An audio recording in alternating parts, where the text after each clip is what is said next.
Okay, we're back with Kevin Sorbo. You can find him on social media at ksorbs. His new book is The Test of Lionhood. Go get it. Also, new films, Christmas and Keystone and Miracle in East Texas. Stream them over the holidays with your family. You're going to love it. Kevin, let's talk a little bit about the broader culture in America, because we are under leftist, communist, Marxist assault, and we have been for a really long time. We mentioned John Wayne.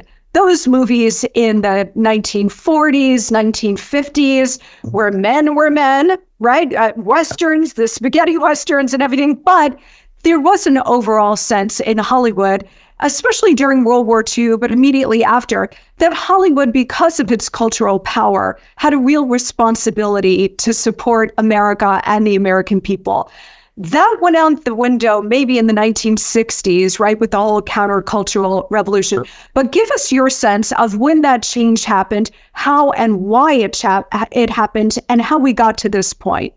I agree with that. I think 1960s were huge. I mean, with the assassinations of Kennedy and his brother and Martin Luther King, and you had the whole hippie movement, and the rock and roll was really taking off, and the Vietnam War, all this stuff was going on. And it became this whole sort of counterculture thing. And Hollywood certainly just, embraced it and moved on with it, because the movies they did, all of a sudden it wasn't embracing John Wayne or Gary Cooper. It was embracing the anti-hero, the bad guy. I mean, look, I'm a big fan of Robert Redford and Paul Newman. The reason I wanted to be an actor was their movies. I love Butch Cassidy and Sundance Kid, but I'm a realistic when I look at it, because the reality of those criminals in real life weren't good-looking dudes. They weren't smooth operators. They weren't guys that were like just really quick with the one-line blips that they can laugh, as they were in the movies. These were bad guys that killed people, but we glorified them. And they've been doing that more and more through the decades in movies. And we look at Dexter. Dexter was like a sicko, psychotic guy. And I think we forgave him because he was killing other sicko guys. So I guess we gave him a pass with that. But it's strange that this is where the Hollywood's going, and it's getting more and more and more. The internet is the Wild West. Look what's doing to kids out there. Kids are committing suicide because a young girl will post a picture of herself, and thousands of people around the world will say, "Oh, you're ugly," And these kids, the suicide rates have skyrocketed with teenagers and stuff. So it's crazy what we're putting out there right now, and it's crazy that people aren't paying more attention to it. So to me, it's the things I mentioned in the 60s. It's really just sort of multiplied on itself. And I'm trying to combat that and try to come out more with a more positive way. I get stuff all the time by people saying, please keep making your movies. We know that Hollywood hates you and all these people hate you. I can post anything on Twitter at ksorbs. I can post anything. And there's like a percentage of people that just wait for me to post just to hate on me. It doesn't affect my life. I still feel sad for these guys. I really do, because I don't care. These people, by attacking someone like you or attacking someone like me, they maybe for a short time it makes them feel better about themselves, but the reality is just keeps sinking in darker and darker in that world that they live in. So they just fill with more anger and hate. You're supposed to love your neighbor as yourself, but I guarantee you these people don't love themselves. They look in the mirror and hate what they see. And how do they react to that? Well, they lash out at people like you and me. And it's unfortunate that we got doing that. I mean, the number of people that have any sort of love in their lives, any sort of religion in their lives. I mean, this country is following exactly the same pattern that Europe went through right now. The vast majority of Europe is now agnostic or atheist, and it's starting to infiltrate over here very, very quickly. And look at the results of that. Education system absolutely is appalling. Universities, appalling. You follow Bill Maher like I do with some of the things he says, and he said, don't send your kids to universities. Bill Maher. He said a number of things over this last year on his show that really make him sound more like someone's conservative than he is. But the thing is, he says, look, I'm still a Democrat, but I just believe in common sense. It is not wrong. Common sense has gone out the window. Yeah, I mean, it's common sense. And, you talk about the operatives on the left. They're all revolutionaries. Marxist revolutionaries are, generally speaking, not good looking. Okay, you're not seeing like Cindy Crawford being a Marxist revolutionary, and B, they're generally unhappy. because they're seeking a transformation of the world that goes against human nature. So you've got the transhumanist part of this, you've got the economic Marxism, the cultural Marxism. Everything that you've laid out about Hollywood is the cultural Marxist assault. And people need to see it that way. You know, when Disney goes woke, let's take Disney, for example, but we've seen this now with Bud Light and Target and people in retail. We are now starting to feel our own power and saying this is nonsense and we're going to take our disposable income elsewhere. So we're not going to go see those Disney movies to teach them a lesson. Disney now has lost how much money? And do you think that they're going to change? Like, do they get it or do they not get it? Or do they get it and not care?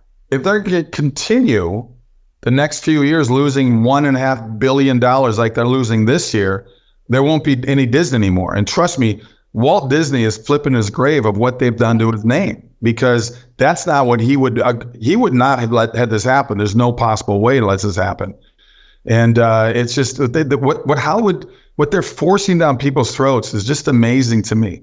And, I did a movie called Let There Be Light that did very, very well. And Netflix called me after the opening weekend because we finished number 2 per screen average against Thor Ragnarok. We were a $2.3 million movie that Sean Hannity funded, by the way, against a $300 million Thor Ragnarok movie. So Netflix called me and we took 4 meetings over the next few months saying, we want to open an inspirational division. I said, great. I got the product and there's plenty of other people that got the same type of product I got, with wonderful stories for families. Not corny stories, just good stories. You can still have action. You can look at Blindside. Blindside was definitely a faith-based movie. But people that didn't have faith looked at it as a good sports movie, but the message still got to them, right? So I had these meetings and I realized by the 4th meeting, I said, my God, you guys, you got to get past your ideology and hate towards conservatives and Christians. You are a capitalist business. Trust me, Netflix and Amazon love making money. So to me, it's weird that they want to fight back and not do movies that want to reach 80 million homes out there that want to see these kind of movies. So they better wake up. Otherwise, they're going to go out of business. Is Netflix going to move forward with you and Sorbo Students? It's been 5 years. They didn't move forward. So they never came back to you. No. That is absolutely insane because we think of these industries and businesses as being economically rational.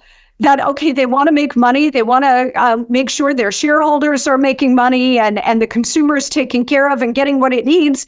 And yet, they won't do it. So the ideology trumps even making money. It's insane. I could tell when I was when I talked, there was a group of 12 people, each had like 4 meetings I had over the few months. And I got a call. I won't out that person, but said to me, you know what, I'm on your side, but I have to keep my mouth shut. And that works in Netflix. So I'm sure Netflix has more than one person that agrees with the type of movies that I put out.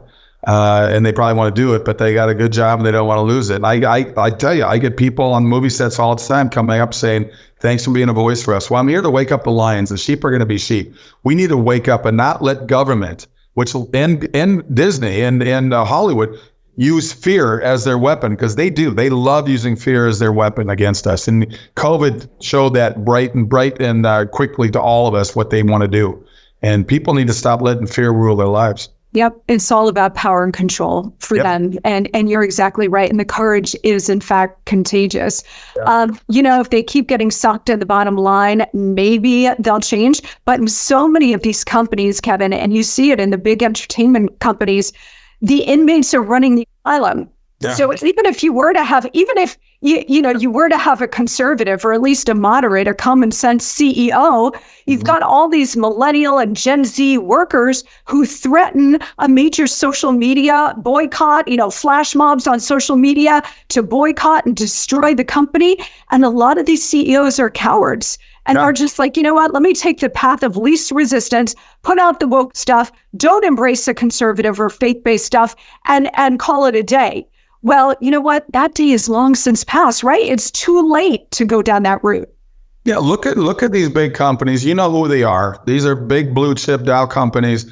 that gave millions of dollars to BLM because they didn't want to come across as they were racist. And what did the BLM people do with that money? They did nothing to improve Black lives. They improved their own lives. They took that money and bought homes. That's out there. They bought trips, about all this kind of stuff. And yet we let this stuff go on all the time, and people go stone that stuff, don't say anything about it. Yep. It's crazy to me that this whole thing about they're doing that kind of money. I mean, I meet people all the time that have big money. It's like, wait a minute, you're a multi-billionaire, $3 million to you. You make that on a day on the interest off your billions of dollars. And I can't get them to invest in my movies that have a good message, but they're going to give millions to BLM.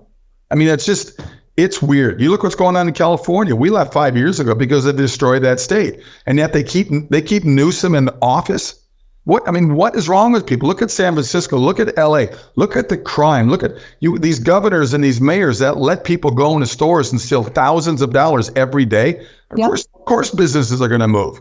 I heard that every single Walgreens in San Francisco, like 27 of them, left. They closed down. Costco's closed down.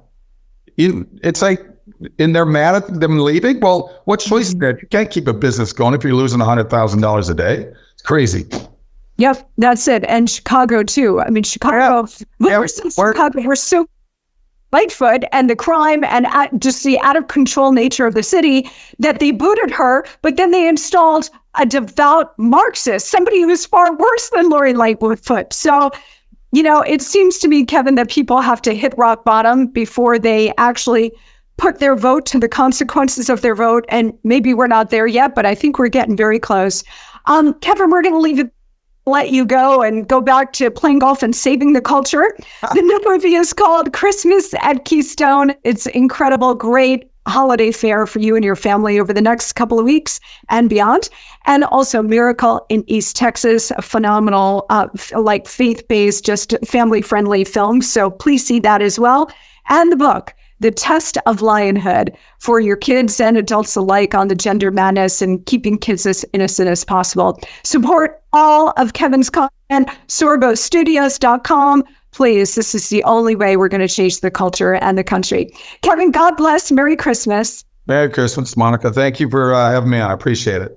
My pleasure. Thank you. We all struggle with eating right, especially this time of year, right? I mean, forget about the fruits and the veggies. It's all cookies and cakes. Well, lucky for us, we've got Balance of Nature. And what better way to get all of your fruits and veggies plus fiber than with Balance of Nature? Balance of Nature fruits and veggies are made from fresh, whole produce, and their produce is powdered after an advanced vacuum cold process, which stabilizes the maximum nutrient content.